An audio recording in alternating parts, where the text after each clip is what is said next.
Hi, my name is Thomas Markovich, and I'm here to present a rebuild of the Twitter candidate generation system uh, for advertising. So, for those who are unaware of what Twitter is a microblogging site. Uh, the logged in experience is a homepage where we have a stream or a feed of microarticles, and each of these microarticles is a tweet. Most users consume rather than produce these tweets. And so a really good user experience consists of finding relevant and delightful tweets. Our advertising, which is the primary way that Twitter makes money, uh, also can be thought of as tweets. And we actually show tweets and ads in a intermingled way. So we need to find ways to find not only relevant tweets, but also relevant ads for our users so that the advertising does not detract from the user experience for the tweets. So the standard way that we solve this problem is with a recommendation system. And we have a multi-stage ranking system, just like most other modern recommendation systems. So our ranking system really has three composite parts. So we have a targeting filter system that applies whatever advertising specific targets exist for a given ad. So this could be something like a locational filter for an advertiser. We then pass them to a light ranker. That light ranker is a recall tuned classifier. And then the light ranker passes those ads to a ranking system that ultimately is going to be precision tuned, and that passes it to the auction where we run a second price auction. We refer to these first two stages as the early funnel. And we will refer to the output of the heavy ranking system as the rank score, which you can think of as essentially our best estimate of the overall value of showing a particular ad to a particular customer. Uh, and so one of the things that we had done at the start of, I guess, 2022 was we wanted to understand the amount of headroom that we had in the ad serving funnel so that we could figure out where we should focus our machine learning efforts. And what we found was that there was significant headroom. I can't tell you exactly how much, that's a trade secret, but I can tell you that we discovered this by running an experiment where instead of sending the top K ads, we sent a percentage of the top K. And we essentially just threw away the tail. And we saw no actual drop in our product metrics, which is a pretty strong indicator that we could do better. And so we did a bit of research and we found that we couldn't really improve our light ranker too much because we had already exceeded the compute envelope that was afforded to that system. So we explored alternative strategies. Importantly, we explored a tail replacement strategy where we replaced the bottom M% of the ads that would come out of an early ranking system with ads that come out of complementary systems. In this work, we are going to present two such systems. One is a rank score based candidate generation approach, and the other is a graph based candidate generation approach. But we definitely explored others as well.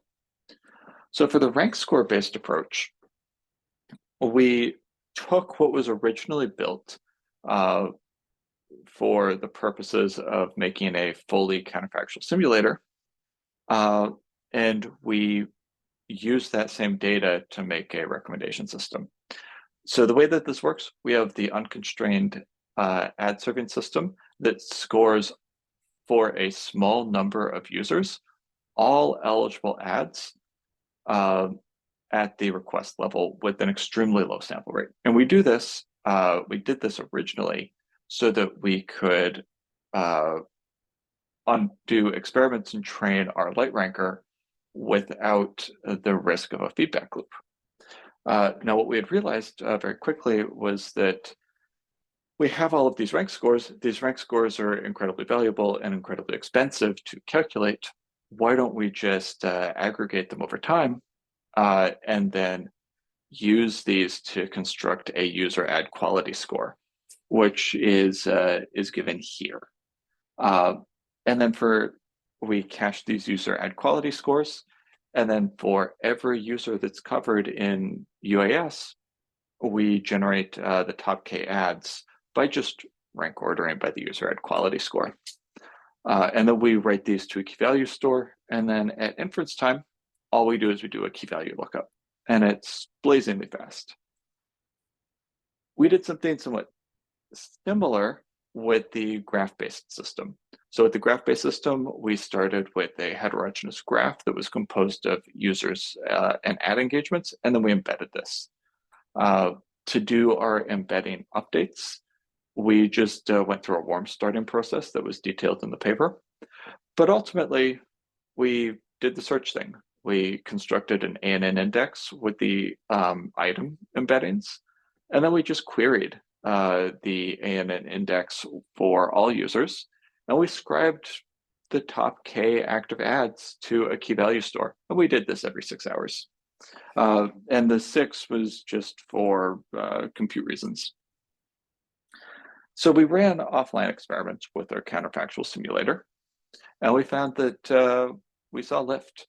So with the 2 strategies that we had described, the rank score definitely outperformed the graph-based candidate sourcing method, but they were both positive. And so we elected to run these in an online setting.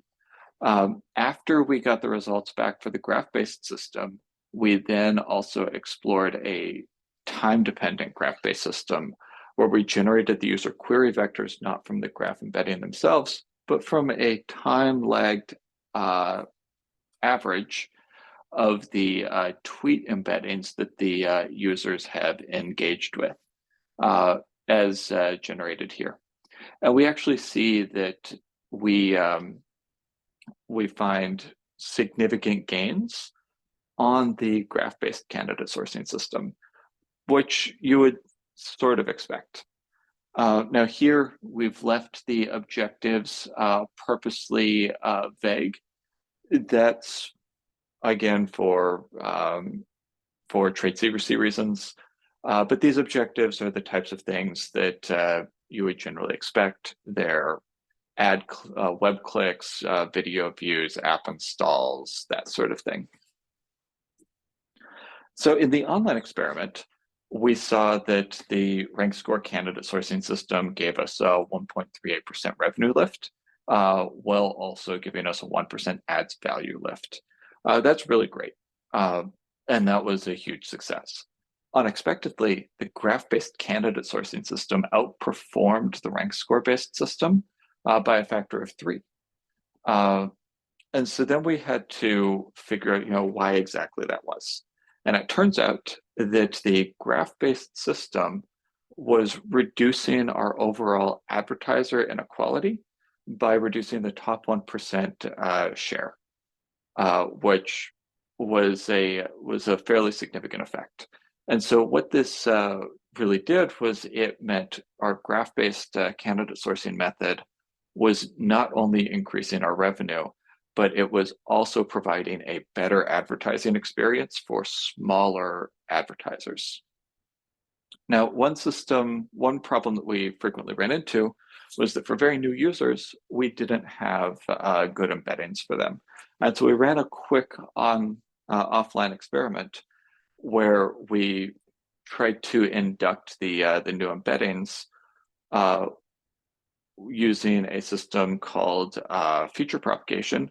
And we saw that this gave significant gains above what you would expect with just random embeddings, and was competitive with the graph embeddings themselves, which indicates that it was worth additional exploration. So in conclusion, we found that the UAS provides significant